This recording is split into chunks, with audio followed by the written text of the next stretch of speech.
Hello whiskey lovers and welcome to another one of Mark's Whiskey Ramblings. Today I would like to talk to you about a very special bottle here in my Auchentoshan collection. Now after the single cask release bottled for China in 2017, that was this one, and it took almost military maneuvers to get a bottle to Belgium. Now after this one, exclusively for China, there is a new one that was bottled, another single cask, 1987. 1987, and that was bottled in 2018, and this one was an exclusive one for Singapore. Now, the story about getting the exclusive one for Singapore to Belgium, that's a story out of this world, and I have a few people to thank. When I found out that this bottle was out there, I posted something on social media, on Facebook. I shouted out, who can help me get this exclusive bottle for Singapore? And immediately a couple of people responded. Egon, he knew someone in Singapore, so he tagged him in my message, and that was Keith Chong. So Keith, this one is for you. Because Keith immediately offered to help me out. Keith lives in Singapore, so he thought I should be able to get hold of that exclusive bottle. Another one of my friends, David Romano, that name might ring a bell because he's one of the proprietors of Valenche and Mallet, the famous Italian bottler. He said, hey Mark, I'm traveling to Singapore. Maybe I can go and pick it up. So I got David and Keith together, as you can see in this beautiful picture where Keith is handing David the bottle. I got them together, they got together to bring the bottle back to Europe. And then there was this little virus that all of a sudden made the earth stand still. So it took months and months and months. It took even more than 6 months before this exclusive bottle finally got to my collection. But it is an Auchentoshan from 1987, a single sherry butt. I do not want to open the bottle just yet. It has this place of pride in my collection. But Keith was kind enough to make sure that there was also a sample of this 30 years old single malt. Auchentoshan 1987, 3 decades on a sherry butt, and it is bottled at a cask strength of 55.1% ABV. So that's lovely, isn't it? And this is the one we're going to try.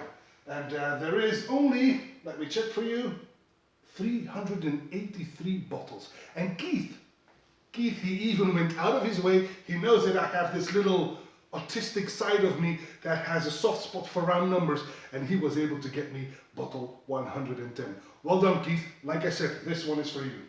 All right, now let's give this one a go. A single sherry cask, 55.1% ABV, a beautiful bronze color on the nose. Oh. This is a deep, sweet sherried nose. On dark fruit, it's quite succulent, in fact.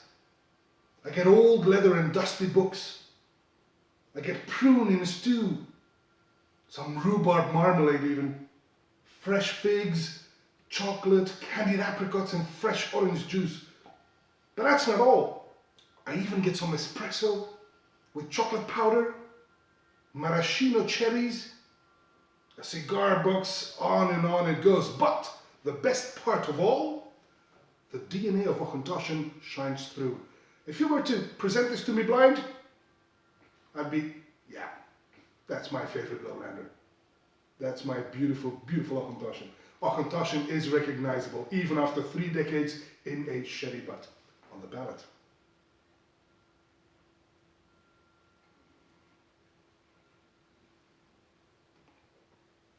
It's nicely oily, a bit syrupy, but immediately very spicy on nutmeg and with cloves and a big hit of cinnamon.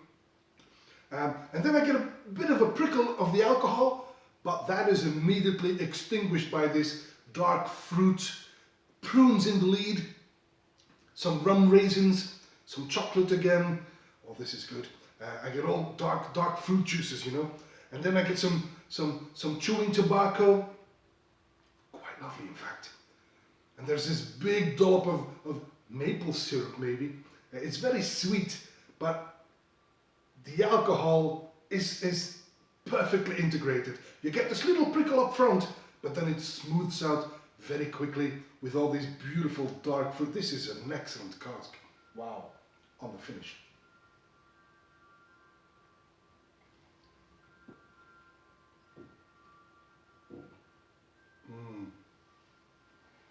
Finishes long, dark and sweet, a tad spicy, a bit warm. Oh, it's delicious. This is an outstanding cask. I'm very, very happy with this one. So once again, David and Keith and even Egon, thank you so much for helping me out and making sure that this bottle that actually cost me an arm and a leg, but then again, you only live once. Thank you so much for helping me obtain this bottle, because it's an outstanding cask, and it's a cask that I would not be able to obtain because it was exclusive for Singapore. It's not in my neck of the woods. It's literally the other side of the world. Speaking of which, I've just found out that there is another single cask in the same series, and I hope it's a triptych, so meaning that the new cask is the last one. So we've got the 27 years old for China. Now we've got the 30 years old for Singapore, and now there is also a 31 years old single cask for Taiwan. It's a good thing that I have some people in the area now that I know. Better yet, I can even reveal to you that the same team that was responsible for getting the Singapore bottle here, with Keith at the helm, is currently working on securing the 31 years old for Taiwan, excuse me. So it should be, I should be able to add it to the Toshan Temple sometime soon. And that's all for this Whisky Rambling, and I hope to see you at one of Mark's Whisky Ramblings real soon, and until then, may the malt be with you.